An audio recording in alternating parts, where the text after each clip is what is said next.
As I mentioned at the start of our show, we have a guest joining us. She's in studio. I'm going to tell you a little bit about her, and then we're going to talk about her book. This is her book, and I'm always hoping this is not showing backwards. I think this is right. This is her book. It is called Debunking Howard Zinn, Exposing the Fake History That Turned a Generation Against America. The author is Mary Grabar, and she is with the Alexander Hamilton Institute for the Study of Western Civilization. I just love the name of that group. His name is really good. And actually, I linked on our website also, AmericanCanWeTalk.org, on the list of links under the show. I listed their page where they tell you the principles that their organization is dedicated to. But she wrote this book to talk about what American students have been learning in public schools and private schools about American history because of one book, this book, Debunking Howard Zinn. She, Mary Grabar, in studio with me today. She is with the Alexander Hamilton Institute for the Study of Western Civilization. I'm going to ask her. She was born in Slovenia. We'll find out how long she lived there, which was still part of communist Yugoslavia. Rather amazing. Grew up in Rochester, New York. She has a PhD in English from the University of Georgia. She taught at a number of colleges and universities in Georgia until 2013. And while teaching, she wrote widely on political, cultural, and educational topics. And in 2014, she moved to Clinton, New York, and became a resident fellow at the Alexander Hamilton Institute for the Study of Western Civilization. Dr. Grabar, welcome. Thank you. It's great to be here. I'm so glad you're here. I'm so glad you wrote this book. I will just tell you before we came on air what I was telling you, and then have you answer a lot of questions about it. I've got a bunch of questions. Okay. But to start with, I feel like in this political environment, I think many Americans were shocked, for example, to see young people turning against something as seemingly innocuous as a Christopher Columbus statue and wanting to end celebration of Christopher Columbus Day and tearing down statues. How many young people were lured into socialism and are on board with Bernie Sanders? And, you know, you look at it, you think, where did they get these crazy ideas? Herein is the problem. So to start with, tell us a little bit about Howard Zinn's book that you wrote this book to critique his book. But tell us about his book. Okay, well, A People's History of the United States was first published in 1980. It's been in continuous publication since, and it sells more books each year than it did the year before, which is a publishing phenomenon. It's still making incredible amount of money for his estate. Howard Zinn has been dead for 10 years. I would estimate that there are over 3 million copies sold. It's used as a textbook. There are dozens of spin-off products, People's History of the Civil War, People's History of American Empire. There's a Young People's History of the United States. I've come across textbooks for middle school and elementary school students that quote extensively from Howard Zinn and present him as a respected historian. He has entered the popular culture and movies, rock bands, praise right, him. Rock bands? Yeah. Pearl Jam, yeah. Oh, yeah, yeah. If they're still around, I don't know. So he wrote this book, and it actually was The People's History of America. That's the title. Of the United States. The United States. And it's a textbook kids read. And then in addition, you were telling me, I want to have you share this with our listeners before we dive into some of the horrible things kids have been learning in this. But the public school testing, college preparatory or college exam testing, is catering to or based on what he's been teaching. How did that ever happen? Well, under the Obama administration, under his Department of Education, the Advanced Placement U.S. History standards were revised. So advanced placement courses are those that students can take in high school for college credit. And if they pass the exam, they get college credit for it. So when they were revised to the far, far left, Howard Zinn's book fit the bill perfectly. And so whereas in the past his book was snuck in by teachers photocopying pages, now it's openly used. So any school that's offering advanced placement U.S. history is likely to use his book. Catholic schools do, Christian schools do, because that almost guarantees that the student will pass that test. And of course, those who take advanced placement U.S. history may not take any more history at all in college. So they're left with a perception of American history based on what Howard Zinn told them. So let's talk about why Howard Zinn's book is so bad. Very near the beginning, I thought I had a sticky on this page, but I don't. But somewhere near the beginning, you were talking about him and his description of the Declaration of Independence and his criticism of the Declaration of Independence, essentially saying, how could you say that you have a country dedicated to all men created equal if they had unequal wealth? Right? Wasn't that his argument? Yes, which is basically a Marxist argument, and it's a straw man. It's a logical fallacy because and of course Madison addressed that in the Federalist Papers about we don't want to have such a wicked project as distributing wealth because you can never do that, and of course we know through history what has happened when people have proposed doing that, right? So he presents this notion to students, and they sit there and they think, yeah, well, maybe things aren't fair. And so right back to the founding, Zinn presents this country as being unjust, as being founded on principles of, the wealthy and the greedy getting their share, keeping the oppressed down, using the middle class as a buffer to keep the lower classes quiet. And he thinks that this is, some work of evil genius on the part of the founding fathers. Well, I have to say, I have in the show, we're just met today, so you don't know anything about my show, but my show is entirely dedicated to preserving this country and to talking about the founding ideas of America and how they're what made America great. And people in my generation, and we have 3 kids who are young adults, and people in my generation, our generation, really, they nod along when I say these things. They, yeah, that's right. The most extraordinary. I go through the ideas and the beauty of the Declaration of Independence and the structure of government, the Constitution, and all of that. I mean, I learned a little bit, I guess, of that in school, and I studied American history in college. I majored in political science, but I loved American history. But no, I mean, even though we had kind of leftist professors then, no one was really saying the very existence of America, the founding premise, was evil, was wrong. But that is really what kids have been reading in his book. Oh, absolutely. And it goes back even farther to Christopher Columbus. So the conclusion that they come up with once they finish the book, not even before they finish the book, is that, this country can't be reformed. Its premises are flawed. It needs to be overthrown. And always on the horizon, Zinn is showing socialism.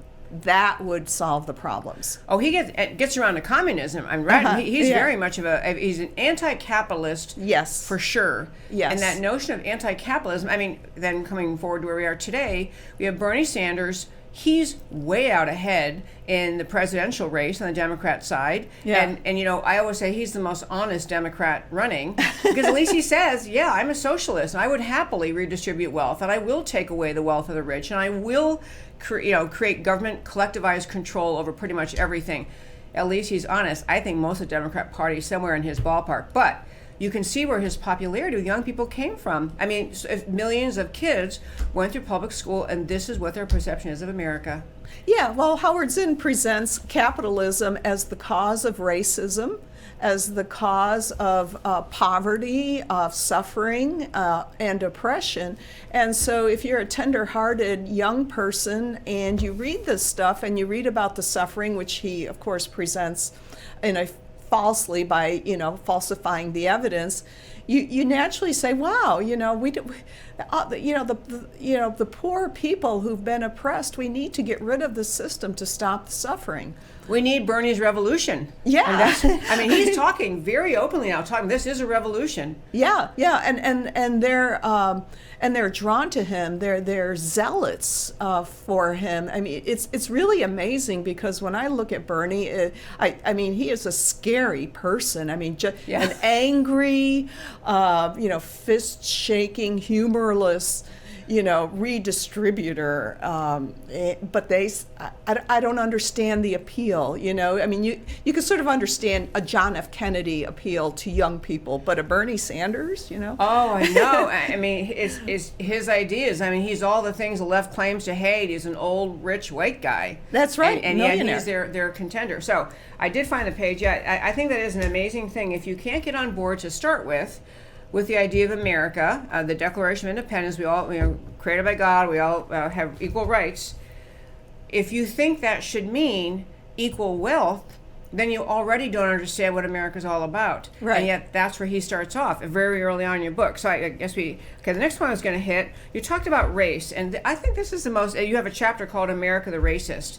This is another thing that I think is so observable in modern political activities and rallies and speeches, is this underlying message, and it really wasn't present 20 years ago in America. I mean, there were things that occurred that were wrong. We've never been free of racism ever. No country ever has been. That's right. But the picture of America as deeply racist and as founded on racism and as incurably racist, and what is the argument of the left is, because America is so terrible, everyone vote for us and we're going to fix it all somehow.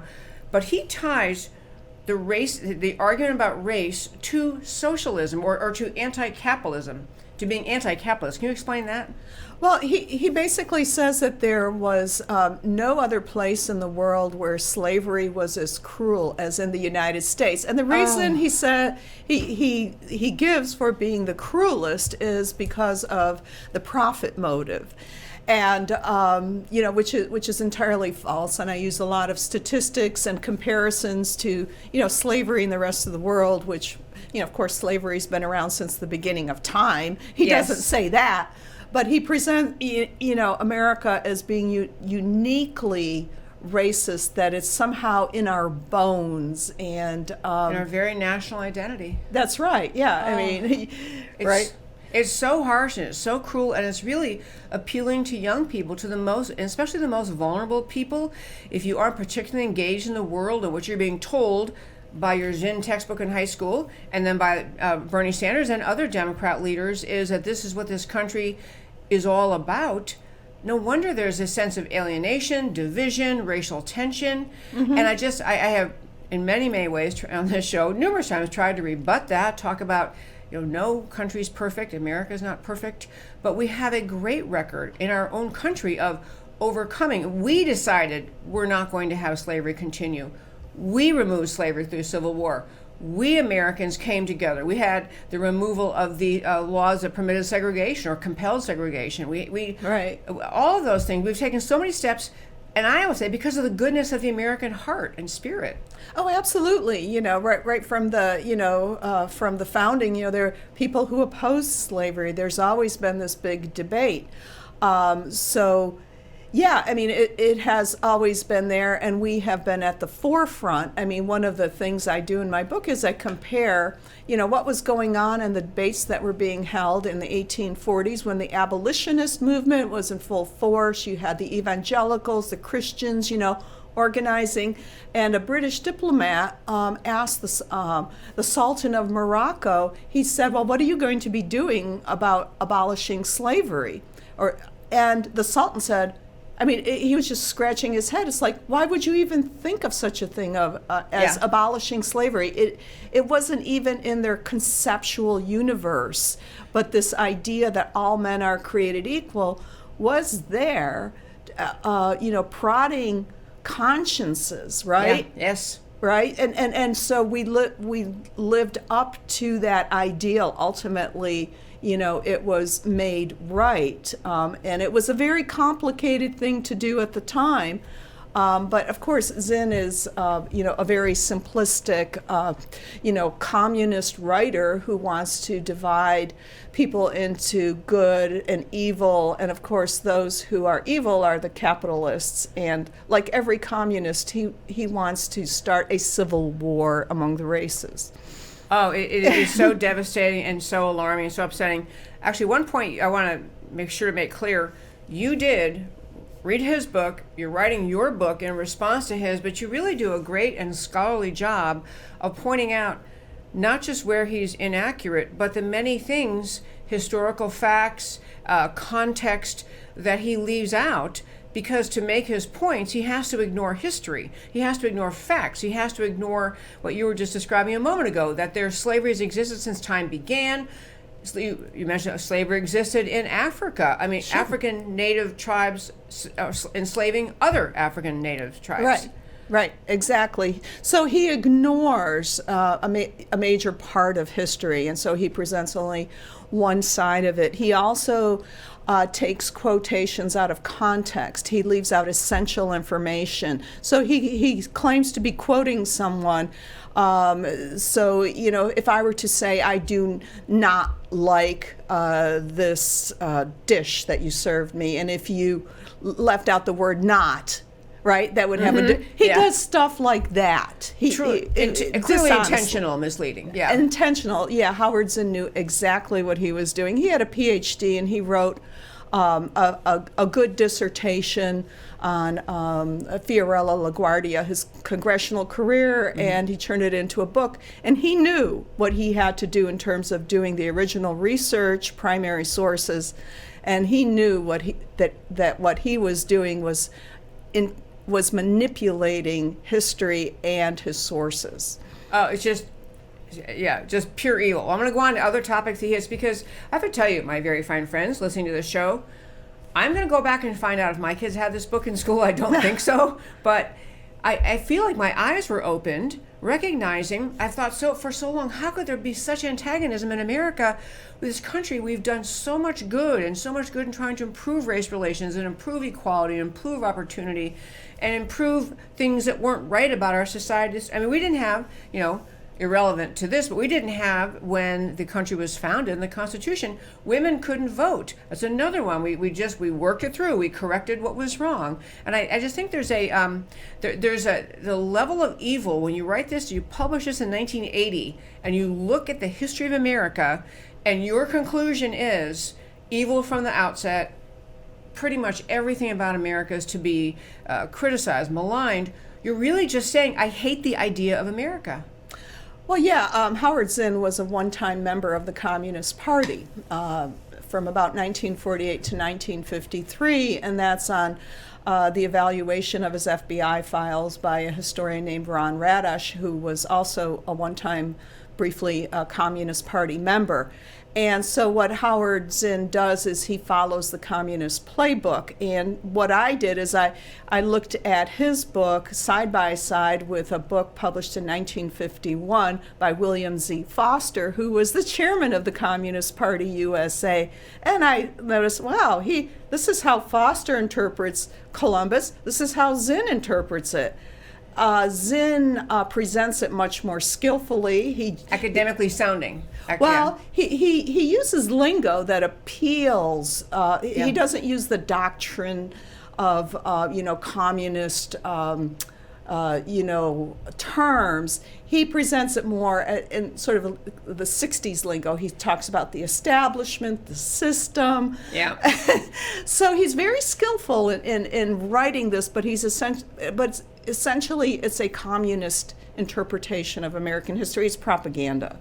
It's propaganda. I want to get to, and I know we don't have a ton more time, I want to get to what we're going to do about this, but you also recount in this book how he recasts the World War II and what America's mission was. Mm-hmm. Can you just briefly tell our listeners what Zinn has been telling our children about that? Yeah, that the good war was not a good war, that we were not fighting fascism, that we really were fascists because we were guilty of the same things that the Nazis were guilty of. There was racism here, as there was in Nazi Germany, our bombing of Dresden. He uses a figure from a Holocaust denier by the name of David Irving to claim that 100,000 had been killed in Dresden. Now, Dresden, it was a tragic thing, but that's a wildly inflated number. But he uses that in order to paint America as evil, as not being on the right side. It's really hard to take, Well, you also, I'll just tell our listeners, you had a discussion about how he praises also communist leaders. After the war was over and Russia's trying to rebuild, they had huge, damage and death, trying to rebuild. And he describes a period where Stalin is killing his own citizens, and well, you go ahead. So what does Zinn have to say about Stalin? Well, I mean, he does a couple places say negative things about him, but he presents the Soviet Union as basically, having won the Second World War, and that it was thriving economically, whereas the United States was wasting money on the military, and that they weren't trying to go into other countries and take them over. Actually, it was America that was imperialistic. It's like what he says about the Eastern down. Bloc. Go ahead. Sorry. Up is down. Good Yes. is bad. I mean, that's the topsy-turvy world of Howard Zinn. And so I kind of go into the Cold War. Of course, he thinks the Cold War was horrible. He claims that there were concentration camps set up for people like him under the McCarran Act, and I show, no, that did not happen. But he presents every effort by the Soviet Union to take over, say, Greece or any other country or Vietnam as simply an uprising by the people because they wanted communism. And of course, the United States comes in and interferes and quashes this, lovely communist revolution. Right, which was really true democracy, right? Oh, my gracious. Okay, so first of all, I congratulate and commend you in this book. I love that you're exposing all this. But think of whatever this is, 2 generations of kids who've been reading this. Right. It's still in schools.